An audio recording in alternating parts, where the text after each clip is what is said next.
បាទសូមអនុញ្ញាតជំរាបសួរប្រិយមិត្តទស្សនិកជនទាំងអស់គ្នាដែលតែងតែចូលចិត្តនិងគ្រប់គ្រងនៅកីឡាបាល់ទាត់ហើយក៏ដូចជាបងប្អូនដែលតែងតែគ្រប់គ្រង page admin កុងផ្ទាល់ណាហើយថ្ងៃនេះមកជួបជាមួយនឹង admin កុងសម្រាប់តម្រុយបាល់2គូនៅក្នុងយប់ថ្ងៃអង្គារនេះសម្រាប់2គូដែល admin នឹងជឿរឿងមកថ្ងៃនេះទី1ឬនៅក្នុង Calcio Serie A អ៊ីតាលីរវាងលេខ16លេខ C ជួបជាមួយនឹងលេខ1គឺ Napoli ហើយចំណែកគូទី2នៅក្នុង DFB Pokal របស់អាល្លឺម៉ង់រវាងក្រុមចាប់ផ្ទះ Energy Cottbus មកពីលីកទី3របស់អាល្លឺម៉ង់និងស្វាគមន៍ក្រុមដែលកំពុងតែឡើងជើងខ្លាំងគឺ RB Leipzig មកពី Bundesliga របស់អាល្លឺម៉ង់ណាហើយសម្រាប់គូទី1ថ្ងៃនេះបើមើលតាមភាគរយខ្ពស់យើងអាចដឹងបានថាសម្រាប់ Napoli នៅតែល្អព្រោះបច្ចុប្បន្ន Napoli បានបន្តវ៉ាផ្ដាច់ទៅលើ AC Milan ឡើងឈរលីករៀងទី1នៅក្នុង Calcio Serie A អ៊ីតាលីចំណែក League វិញមានលទ្ធផលមិនជាគាត់ប្រសើរទេដោយបច្ចុប្បន្ននេះក្រុមចាប់ផ្ទះកំពុងតែស្ថិតនៅលេខរៀងទី16នៅក្នុងតារាង Calcio Serie A អ៊ីតាលីហើយដូច្នេះការប្រកួតជម្នេះពិតជាមានសារៈសំខាន់ណាស់សម្រាប់ក្រុមញៀវ Napoli ព្រោះបើសិនណាជាការប្រកួតនេះ Napoli ធ្វើបានត្រឹមតែស្មើហើយ AC Milan ឈ្នះឬក៏ Napoli ខ្លួនឯងចាញ់នោះច្បាស់ជាមានបញ្ហាហើយអាចនឹងធ្វើឲ្យក្រុម Napoli រំកិលធ្លាក់មកលេខទី3វិញនៅក្នុងតារាង Calcio Serie A អ៊ីតាលីដូច្នេះហើយសម្រាប់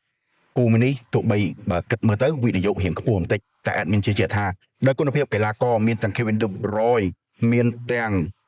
Rasmus Højlund ហើយថែមទាំងមានទាំងកីឡាករដែលសម្បូរបច្ចេកទេសដូចជាសម្បូរ Anguissa អីចឹងហ្នឹង admin ជឿជាក់ថាជំនេះ Napoli ហូបចុកទៅលើក្រុមចាប់ផ្ទះមិនក្រោម2គ្រាប់ដូច្នេះគូនេះ admin ឲ្យបងប្អូនស្នេហាក្រុមយក្សរបស់អ៊ីតាលីគឺ FC Napoli ចំណែកឯគូទី2នៅក្នុង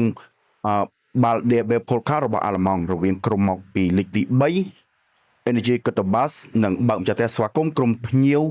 RB Leipzig មកពីលីកកំពូលរបស់អាល្លឺម៉ង់សម្រាប់ក្រុមទាំងពីរគឺកំពុងតែធ្វើបានល្អដូចគ្នាតែគាត់គុណភាពលំដាប់នៃលីកវារៀង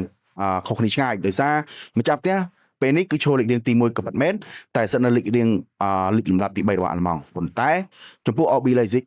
កាន់តែមួយប្រកួតទៅមួយប្រកួត RB Leipzig កាន់តែល្អខ្លាំងដោយការប្រកួតចុងក្រោយយើងដូចយកឈ្នះលើក្រុមFreiburg ឬក៏ Augsburg នេះ admin ចាំអត់បានតែដូចជាមិនក្រោម6-0ឬ7-0នេះគឺខ្លាំងមែនទែនសម្រាប់ RB Leipzig ឥឡូវនេះកំពុងតែដេញប្រកិតគ្នាជាមួយនឹង FC Bayern Munich ទោះបីជាឱកាសភាគរយក្នុងការដណ្ដើមពាន Bundesliga ជាមួយនឹង Bayern Munich មានក្តីសង្ឃឹមតិចតួចប៉ុណ្ណាក៏ដោយតែដោយទម្រង់លេងរបស់បច្ចុប្បន្ន RB Leipzig នៅតែមានសង្ឃឹមនិងមានភាគរយខ្ពស់ដូច្នេះទោះបីជាមិនមានសង្ឃឹមក្នុងការដណ្ដើមពាន Bundesliga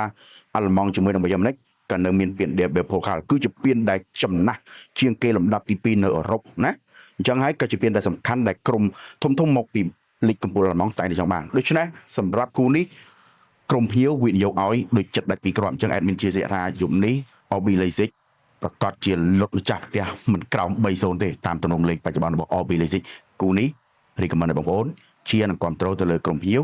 RB Leipzig នេះគ្រាន់តែជាតម្រុយបាល់ពីគូទេណានៅមានតម្រុយបាល់ពិសេសផ្សេងៗទៀតដែល admin តែងតែទម្លាក់នៅក្នុងក្រុម AKFC Sportive បើសិនជាបងប្អូនមានបំណងចង់ join ក្រុមជាមួយ admin អាចធ្វើការចុច link នៅក្រោម profile របស់ admin ទាំងអស់គ្នាហើយជាចុងក្រោយសូមកុំភ្លេចចុច like ចុច share follow admin ម្នាក់មួយផងសូមអរគុណសូមជម្រាបលា